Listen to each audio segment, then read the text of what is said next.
Jesus? Tem as profecias do livro de Apocalipse, né?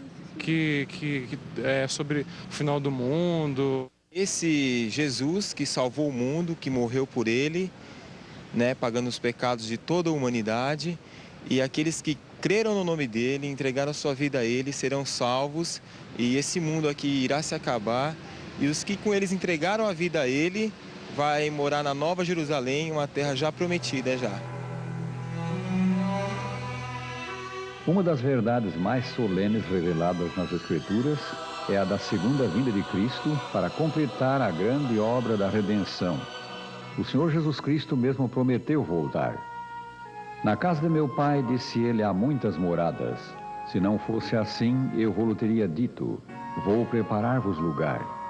E se eu for e vos preparar lugar, virei outra vez e vos levarei para mim mesmo, para que onde eu estiver, estejais vós também. São João 14, versículos 2 e 3. Em diversas ocasiões e de diferentes maneiras, a promessa da segunda vinda de Cristo foi reiterada pelo Salvador. Qual a maneira da sua vinda? O mesmo Jesus a quem os discípulos viram subir para o céu, virá outra vez. Isso foi o que os anjos disseram na ascensão do Senhor.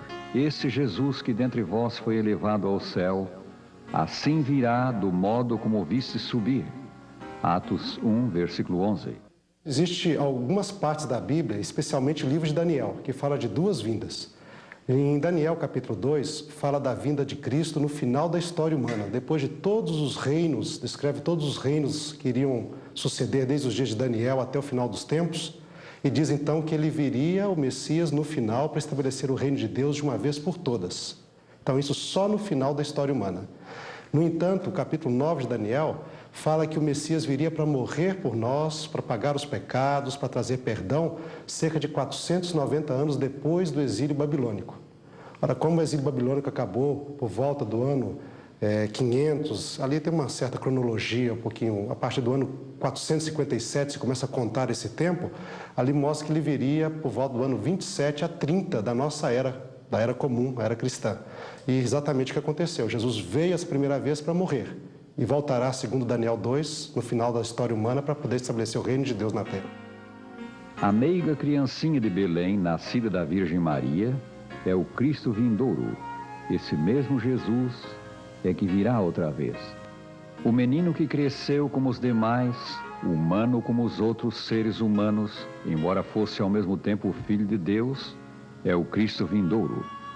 O terno e solícito médico que curava os doentes é o Cristo vindouro. O varão de dores que por nós suportou a afronta, o opróbrio da cruz, é o Cristo vindouro.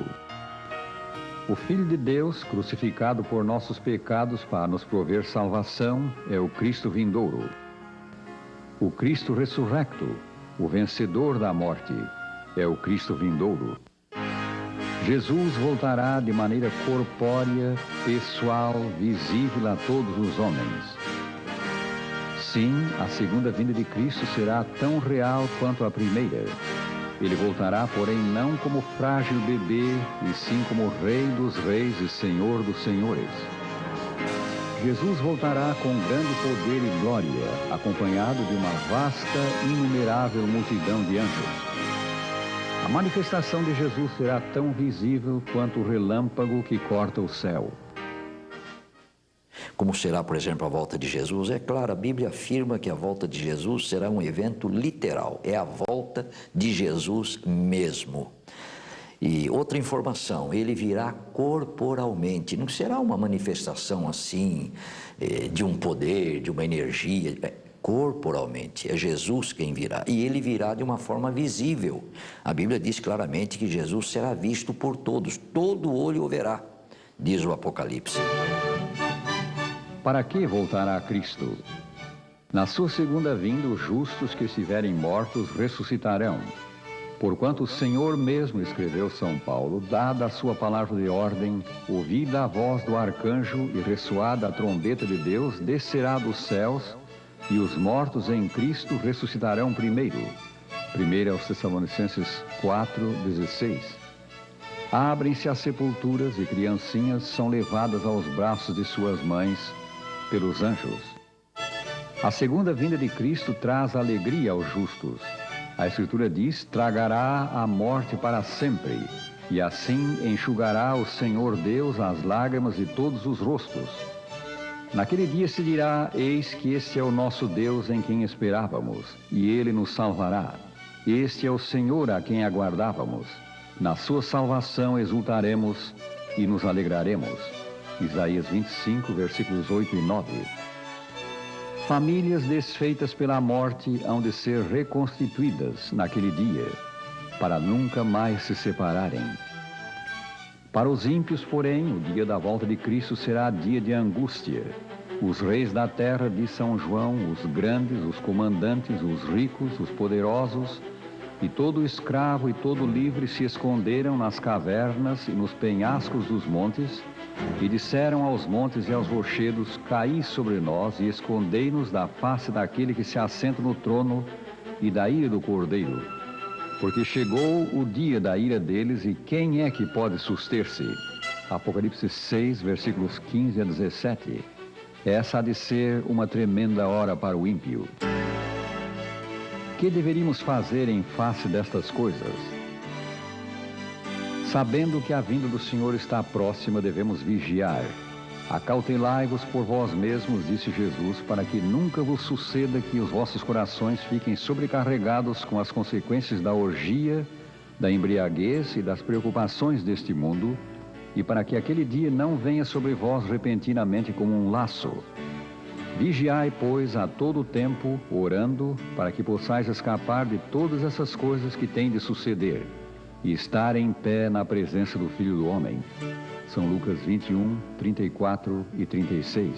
Essa expressão vigiar significa que que devamos ser homens sábios, no sentido de conhecer os tempos em que nós estamos vivendo e que possam, então, avaliar o que acontece à luz da palavra de Deus, a fim de nos prepararmos para esse acontecimento que é o mais importante. A proclamação da volta de Cristo deve ser agora, como quando foi feita da sua primeira vinda pelos anjos aos pastores de Belém, boas novas de grande alegria. Os que realmente amam ao Salvador saudarão com alegria o anúncio baseado na palavra de Deus de que aquele em quem se centralizam as suas esperanças de vida eterna voltará logo. Não deveríamos ter dúvida quanto à proximidade da segunda vinda de Cristo. Tudo indica haver chegado a hora final. Logo teremos a última noite na terra e o raiar do dia eterno. Acheguemo-nos a Cristo e pela fé nele alcancemos salvação do pecado. Demos graças a Deus pela esperança da volta de Cristo. Descansemos no seu amor.